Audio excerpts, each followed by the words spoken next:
especially as we leave this place. And so again, Sunday mornings, the Lord's Day, the first day of the week biblically, for those reasons and more, is a special time and a privilege. And so I just want to continue to give us that perspective of some of the reasons as to why we come together on Sunday morning. If you're here with us as a guest, we want to especially welcome you. We're not going to have the QR code here today because we don't want to burn you guys out, but there is a little board out here on the wall, on the other side of the wall here. You'll see a few different QR codes. One of those, I believe it says connection card. It's a way for you to get your phone out. You can put your camera on, and you can be taken to a site or a place where you can fill out a connection card so that we know that you were here with us this morning. We especially want to welcome you.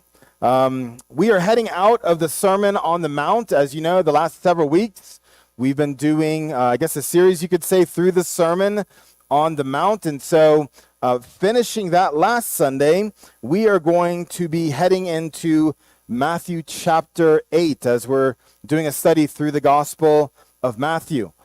This chapter has a lot to do with Jesus' healings, both physically and spiritually. This is good for us to be reminded of. Oftentimes, as you read through the Gospels, Matthew, Mark, Luke, and John, you see Jesus time and again, miraculously, supernaturally healing people of diseases, infirmities, sicknesses, as well as casting out demons, spiritual healing as well.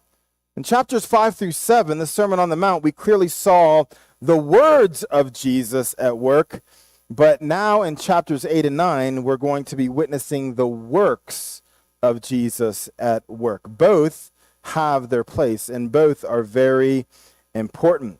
We're going to see him do 10 miracles in just 2 chapters. We're going to elaborate on those the next couple of weeks, or few weeks, I should say, as Jesus displayed his authority and his teachings, as we saw at the end of the Sermon on the Mount, verses 28 and 9. You remember we ended with this last week when Jesus had finished these words, that is the entire Sermon on the Mount, chapters 5, 6, and 7. The crowds were amazed at his teaching. For he was teaching as one who had authority and not as the scribes or the religious people of his day. And he's now showing in chapters 8 and 9 his authority over all creation, including, listen to this, sickness, nature, demons, the spiritual realm, as well as even death. We're going to see that, his authority over all of these kind of overarching themes in these next 2 chapters. In fact, Jesus here is showing absolute authority over the world, and therefore he warrants absolute allegiance from the world. But don't miss that these next few weeks.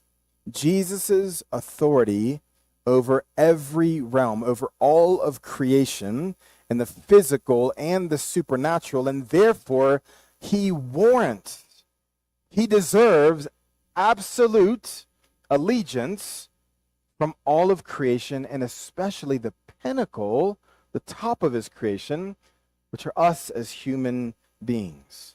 He is the creator. We are the created. And just for that reason alone, there are many others we could look at, but just for that reason alone, we're going to give him absolute allegiance, something that we need to be reminded of as Christians or even as people in general.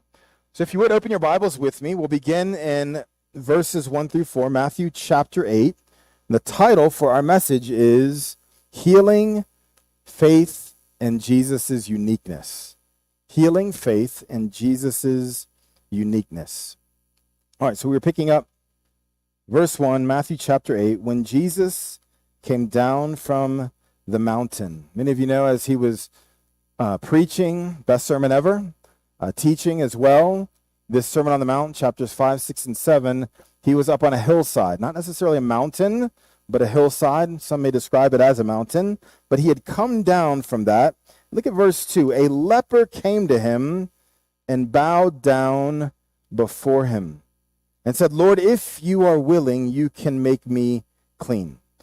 This was no small thing for a Jewish person to bow down before someone else, a clear act of worship and extreme reverence. For a Jew, that was a big, big deal in that day and time. He bows down before him, saying, Lord, if you are willing, you can make me clean.